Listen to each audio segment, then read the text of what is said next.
Assalamualaikum warahmatullahi wabarakatuh. Alhamdulillahirabbil alamin. Allahumma sholli ala sayyidina Muhammad wa ala ali sayyidina Muhammad.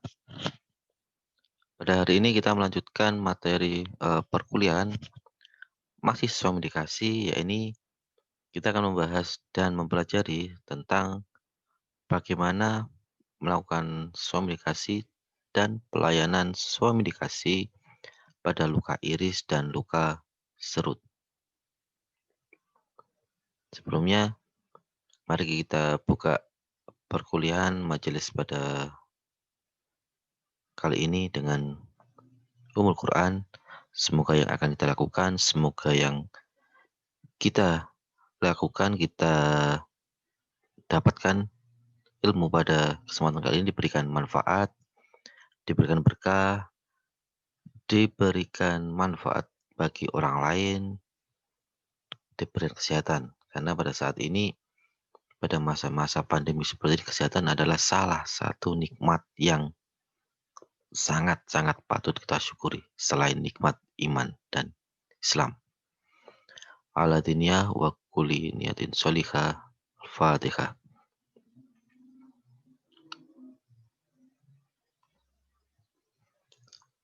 Baik, terima kasih. Oke, minggu kemarin atau pertemuan sebelumnya saya sudah minta teman-teman untuk meniatkan dan meluruskan atau membetulkan niat tentang pelayanan. Nah, pelayanan kemarin komunikasi salah satu motivasi utama adalah khairunas anfa'uhum linnas. Jadi nanti teman-teman bisa menjadi manusia yang paling baik, salah satu caranya dengan jadi orang yang paling bermanfaat bagi sesamanya. Salah satu caranya seperti kemarin dengan memberikan pelayanan yang terbaik. Karena apa? Karena nanti setiap yang teman-teman lakukan, setiap teman-teman berikan pelayanan itu pasti akan kembali. Baik secara langsung ke diri masing-masing ataupun ke orang tua, keluarga, saudara, dan lain-lain. Sedikit mengulang, contohnya pada pertemuan awal tadi, apabila saya mengucapkan Assalamualaikum, maka yang mendengar seyogyanya atau lazimnya akan jawab Waalaikumsalam. Sedangkan kalau di awal saya bilang Assalamualaikum warahmatullahi wabarakatuh, maka saya yakin teman-teman juga akan menjawab Waalaikumsalam warahmatullahi wabarakatuh. Tidak ada yang menjawab Waalaikumsalam. Mungkin itu orang pelit banget ya yang sampai jawabnya sedikit. Akan berbeda lagi kalau misalkan saya memberikan salam dengan lengkap tapi dengan intonasi yang berbeda. Assalamualaikum warahmatullahi wabarakatuh. Nah, saya yakin teman-teman jawabannya bukan Waalaikumsalam warahmatullahi wabarakatuh. Waalaikumsalam warahmatullahi wabarakatuh. Namun pasti juga akan dengan intonasi yang lebih baik, yang lebih enak. Waalaikumsalam warahmatullahi wabarakatuh. Karena sekali lagi apa yang kita berikan itu akan kembali. Karena apa yang dari hati itu akan sampai ke hati. Ilmu pun juga seperti itu. Ilmu yang diberikan dengan ikhlas, dengan adab yang benar, walaupun secara online, secara daring, adab menuntut ilmu itu harus tetap dilaksanakan. Salah satu adab menuntut ilmu adalah dengan serius, dengan membaca doa di awal, dengan berwudu, dengan menggunakan eh, pakaian yang menutup aurat. Jadi bukan hanya saat live saja, saat secara asinkronus seperti ini, usahakan saat mendengar mungkin sambil tiduran ya mungkin silahkan saat keadaan teman-teman lagi capek. Namun sebisa mungkin tetap patuhilah adab dalam menuntut ilmu karena keberkahan itulah yang kita cari. Oke, di UIN kita tidak hanya sekedar pintar, namun harus memiliki adab yang baik. Oke, komunikasi menurut pedoman penggunaan obat bebas dan bebas terbatas adalah salah satu upaya masyarakat untuk mengobati dirinya sendiri. Nah, Somikasi itu dilakukan untuk mengatasi keluhan penyakit yang ringan yang banyak dialami oleh masyarakat. Contohnya demam, nyeri, pusing, batuk, flu, sakit mah, kecacingan, diare, penyakit kulit, dan lain-lain. Jadi masih banyak lainnya. Jadi penyakit yang sifatnya ringan dan biasanya merupakan simptom itu diobati dengan somikasi. Seperti kemarin ada lebih dari 60% masyarakat lebih memilih melakukan somikasi dibandingkan langsung pergi ke fasilitas kesehatan. Pada luka iris adalah luka karena benda tajam dengan pinggir-pinggir luka yang rapi. Jadi misalkan seperti kena pisau, karena silet, sehingga sama-sama lukanya dengan luka serut namun tidak ada cedera yang abrasi atau yang merusak kulit. Merusak sih, maksudnya bukan tidak kasar, tapi pinggir luka yang rapi. Nah, luka serut dia ada abrasi, ada gesekan, suatu cedera pada permukaan kulit. Luka iris dan serut yang kecil banyak terjadi dan tidak berbahaya, serta bisa diobati atau dirawat di rumah. Luka abrasi itu contohnya atau luka serut saat jatuh kemudian di lutut, itu kan nggak teriris tapi terluka. Nah, itulah contoh dari luka serut. Eee, jadi hanya seperti tergores atau sampai kelihatan jaringan lapisan kulit bawah. Jadi tidak hanya di epidermis, bisa masuk ke dalam endodermis, kelihatan warna putihnya, keluar darahnya, dan sebagainya. Kalau mungkin orang Jawa nyebutnya babras gitu ya. Jadi ya itulah luka. Gejalanya apa? Tentu saja ada sobekan pada kulit yang mungkin membuat cedera jaringan kulit di bawahnya. Mungkin bisa sampai menembus endodermis atau diadermis tadi. Mungkin juga muncul pendarahan yang sedikit hanya kelihatan merah saja, tidak sampai keluar, atau sampai darahnya keluar, dan bisa juga sampai darahnya mengalir. Namun biasanya akan terhenti sendiri. Dan tentu saja kalau itu terjadi akan muncul rasa nyeri atau sakit. Komplikasi yang mungkin terjadi akibat luka iris ataupun luka serut ataupun luka bakar ya, luka terbuka, kemudian bisa jadi pendarahannya banyak apabila mengenai pembuluh darah besar, baik arteri ataupun vena. Dan tentu saja kalau adanya pendarahan yang banyak dan luka terbuka, sangat memungkinkan untuk terjadinya infeksi atau sangat mungkin untuk terkena infeksi. Apa sih tanda dari infeksi? Yang paling sederhana adalah adanya demam pada lokasi yang luka tadi, adanya radang, dan biasanya akan muncul juga nanah pada tempat luka tersebut. Inilah yang harus kita cegah supaya komplikasi itu tidak terjadi. Jadi luka tertusuk, luka iris, luka serut itu bisa kita obati di rumah dan tujuan utamanya salah satunya adalah mencegah komplikasi ini terjadi. Terus kemudian apa sih penyebab dari luka iris? Kalau luka iris kita pasti punya teman-teman saya rasa teman-teman punya gambaran disebabkan oleh benda tajam. Tadi saya sebutkan bisa terkena pisau, terkena entah penggaris yang besi, itu juga bisa. Kalau luka serut tadi lari-lari kemudian terjatuh, bisa di siku, di tangan, kaki, muka, dan sebagainya karena ada gesekan benda kasar dengan kulit sehingga terkena abrasi. Babras tadi itu luka serut. Terus kemudian kalau terjadi nih, apa yang harus dilakukan? Tadi sudah jelas apa itu definisinya, kemudian gejalanya apa. Selanjutnya, kalau gejala tersebut tidak ditangani dengan tepat, akan muncul komplikasi apa. Terus kemudian apa sih penyebabnya? Dan sekarang kita akan memberikan solusi dari hal yang terjadi itu. Bila terdapat luka iris, yang pertama adalah cuci luka tersebut apabila memungkinkan dengan air, atau kalau lokasinya memungkinkan segera dibilas dengan air. Kemudian dikeringkan. Misalkan ada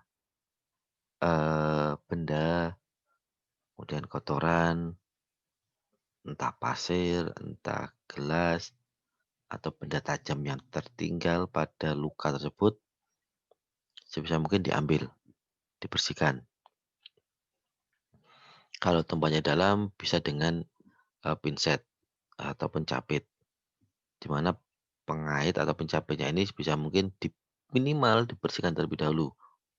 Kalau bisa disterilkan jauh lebih bagus. Bisa hanya dengan air sabun, kalau dengan ada alkohol dibersihkan dengan alkohol atau sedikit dipanaskan menggunakan api. Kemudian setelah dibersihkan, kemudian setelah dikeluarkan kotoran yang ada di bekas lukanya, maka hentikan mendarahnya dengan cara tadi yang tempat luka yang terbuka itu ditutup, ditekan. Kalau sudah tersedia kasa lebih bagus karena lebih bersih. Kalau nggak ada dengan tisu tadi dengan tangan ditekan supaya jaringannya tidak mengeluarkan darah lagi. Itu langkah-langkah yang dapat teman-teman gunakan untuk diri sendiri ataupun untuk orang lain kalau terdapat luka iris. Kemudian setelah berhenti darahnya yang keluar, oleskan antiseptik. Oke, antiseptik bisa berupa cairan yang mengandung povidone iodin ataupun cara-cara lainnya.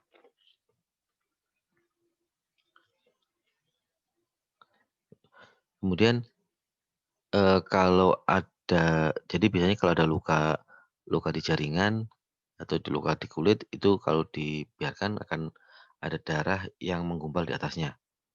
Untuk sementara itu jangan dihilangkan, jangan dibersihkan atau jangan apa dikelentek ya kalau orang Jawa. Jangan dikelentek, jangan dilepas karena kalau itu dipaksa, lepas paksa maka biasanya pendarahnya akan terbuka kembali dan keluar darah lagi. Oke. Kemudian kalau tergoresnya atau lukanya cukup kecil, itu dibiarkan. Maksudnya dibiarkan, tidak perlu ditutup. Karena kemampuan jaringan untuk tumbuh kembali itu cukup cepat, sehingga tidak akan bermasalah selama sudah dibersihkan dengan tepat. Namun, jika cukup besar, lebar, ataupun dalam, maka perlu ditutup dengan kasa atau pembalut. Dengan kasa steril akan lebih halus, lebih bagus. Kemudian tadi kalau muncul atau terdapat komplikasi, periksa lebih lanjut. Tadi komplikasi dengan adanya demam, ada luka yang lebih dalam lagi, kemudian pendarahan lagi, nyeri yang kalau nyeri pasti nyeri karena ada luka tadi. Namun nyeri yang berlebihan dengan ditandai demam, ada radang di tubuh, maka perlu ke pelayanan kesehatan terdekat, bisa ke dokter, ke puskesmas, dan sebagainya. Kemudian satu poin tadi yang terlewat yang perlu diberikan bahwa setiap membersihkan luka tersebut, pastikan tangan yang membersihkan, tangan kita sendiri itu sudah bersih. Jangan sampai tangan kita ikut jatuh, kemudian masih memegang kotor, kita membersihkan. Karena ya akan kembali mengiritasi lagi, bisa juga menginfeksi karena tangannya sendiri tidak bersih. Alatnya sudah bersih, pinsetnya tadi sudah bersih, namun tangan yang memegang masih kotor, maka itu akan menjadi salah satu sumber penularan. Kemudian, apa yang dilakukan apabila terdapat memar atau bengkak?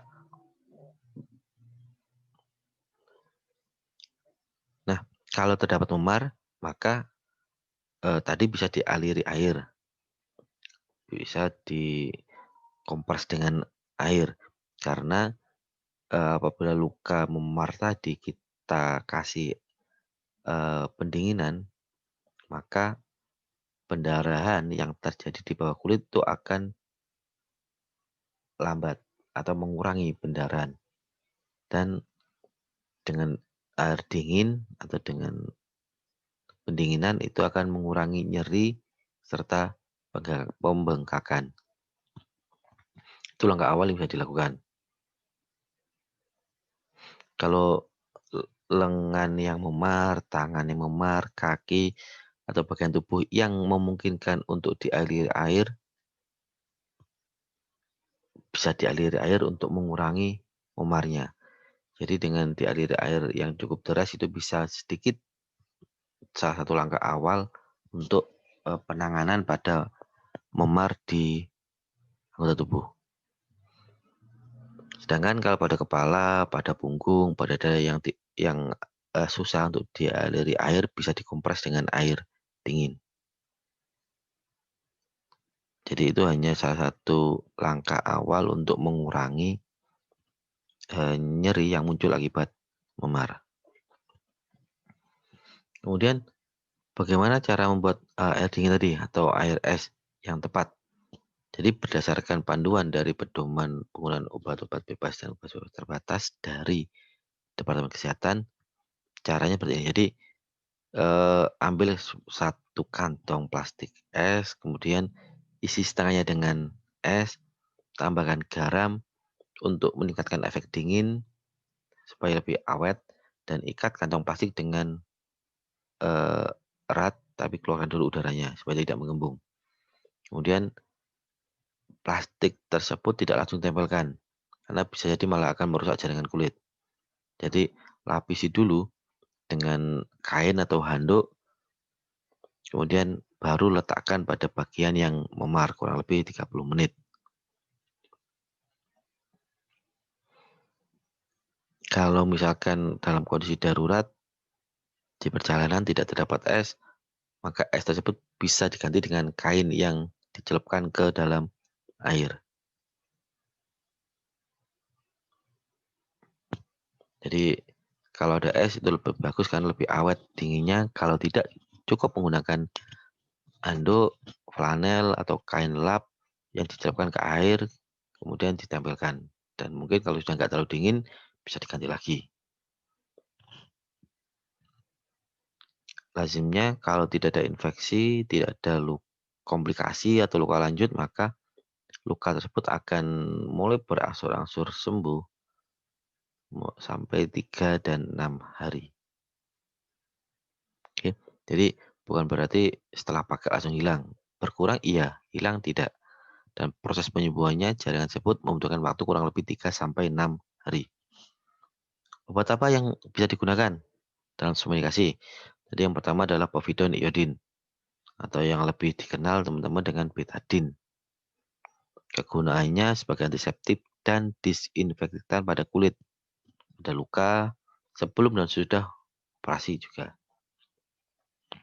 Cara pemakaian bisa langsung dioleskan pada luka dengan kapas atau eh, semacam cotton bud. Kemudian tergantung lukanya seberapa lebar. Kemudian bisa juga dengan untuk pembilas. Jadi pembilas berarti 1 mili dianjurkan dengan 40 bagian air.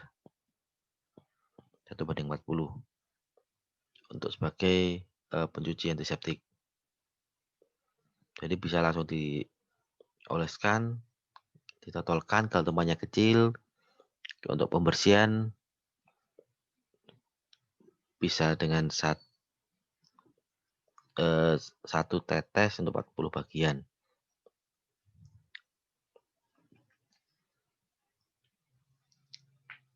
Itu untuk pengenceran. Kemudian apakah yang lain nggak bisa? Merek-merek lain? Ya tetap bisa, nggak ada masalah. Merek lain tetap bisa digunakan. Itu hanya salah satu contoh tadi.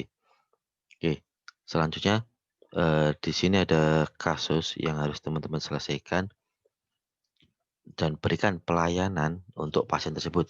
Jadi pelayanan bukan hanya menyelesaikan masalahnya, namun cobalah sedikit walaupun belum menerima materi komunikasi dan konseling, cobalah sedikit untuk menggali.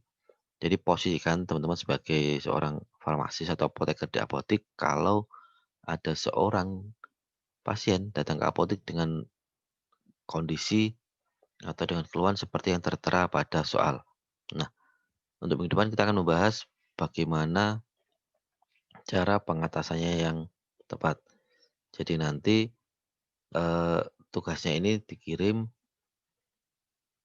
ke saya, bagaimana cara penyelesaiannya pada orang dengan kasus ini, meliputi terapinya, obat apa, bagaimana cara penggunaannya, dan sampai apa tindakan lanjutnya. Kalau misalkan muncul komplikasi, dan kira-kira komplikasi apa sih yang bisa muncul untuk nomor satu dan nomor dua. Jadi ada dua kasus yang diselesaikan untuk pengiriman tugasnya dan sebagainya, nanti akan kita bahas pada grup WhatsApp. Terima kasih untuk pertemuan kali ini. Mari kita tutup dengan istighfar 3 kali.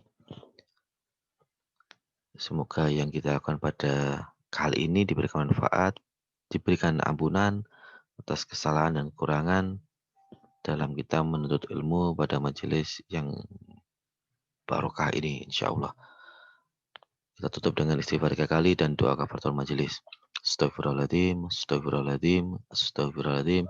Subhanakallahumma wa bihamdika asyhadu an la ilaha illa anta astaghfiruka wa atubu ilaik. Assalamualaikum warahmatullahi wabarakatuh.